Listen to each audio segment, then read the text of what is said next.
Hi friends, అంతా ఎలా ఉన్నారు? ప్లీజ్ లైక్ చేయండి, సబ్స్క్రైబ్ చేసి సపోర్ట్ చేయండి.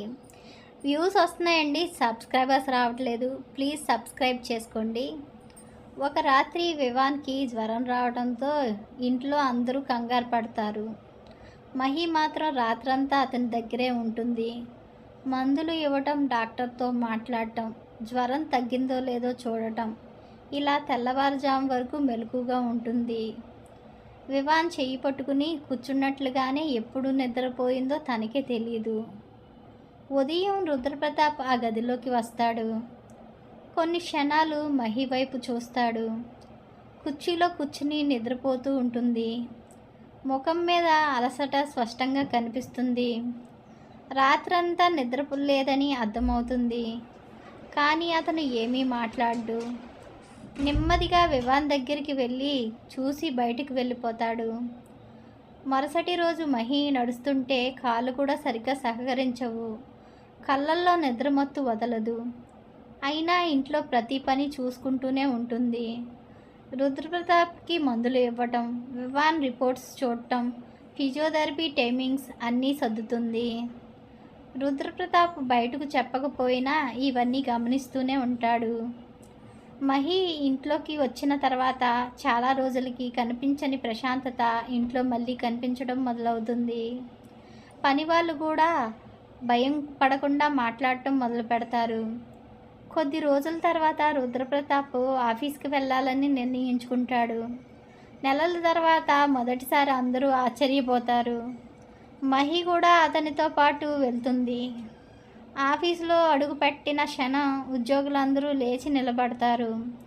ఒకప్పుడు అందరినీ భయపెట్టిన రుద్రప్రతాప్ మళ్ళీ వాళ్ళ ముందుకు వచ్చాడు. మీటింగ్ మధ్యలో రుద్రప్రతాప్ కొన్ని ఫైళ్లు పరిశీలిస్తాడు.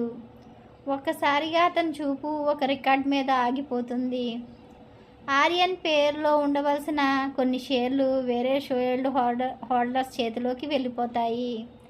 వెంటనే వీరప్రతాప్ను పిలిపించి అడుగుతాడు.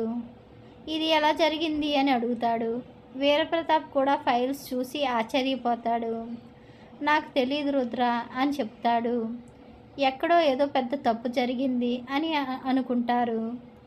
వెంటనే ఎంక్వైరీ కమిటీ వేయండి అని రుద్రప్రతాప్ ఆదేశిస్తాడు. అదే సమయంలో దేవరాజ్ తన ఆఫీసులో కూర్చుని ఈ వార్త మొత్తం వింటూ నవ్వుకుంటూ ఉంటాడు. కింగ్కి చెక్కు పెట్టాం అని అంటాడు. ఇప్పుడు క్వీన్ గేమ్ ఆడటానికి వచ్చింది, రంగంలోకి దిగింది కానీ గెలవలేదు అని తనలో తానే నవ్వుకుంటాడు. కానీ అతనికి తెలీదు మహి అప్పటికే అతని గేమ్ ఆడటం మొదలుపెట్టిందని. అదే సాయంత్రం రచన రుద్రప్రతాప్ ఇంటికి వస్తుంది. మహి ఆమెను చూసిన వెంటనే అడుగుతుంది, వైష్ణవి రాలేదా అని. ఆ ప్రశ్న విన్న క్షణంలో రచన ముఖం మసకబారిపోతుంది. కూర్చుని ఏడవటం మొదలు పెడుతుంది. వైష్ణవి కనిపించకుండా పోయి 4 నెలలు అయిందని అని మహికి చెప్తుంది. ఇప్పటి వరకు ఎలాంటి సమాచారం లేదు. ఆ మాట విన్న క్షణంలో మహి మౌనంగా ఉండిపోతుంది.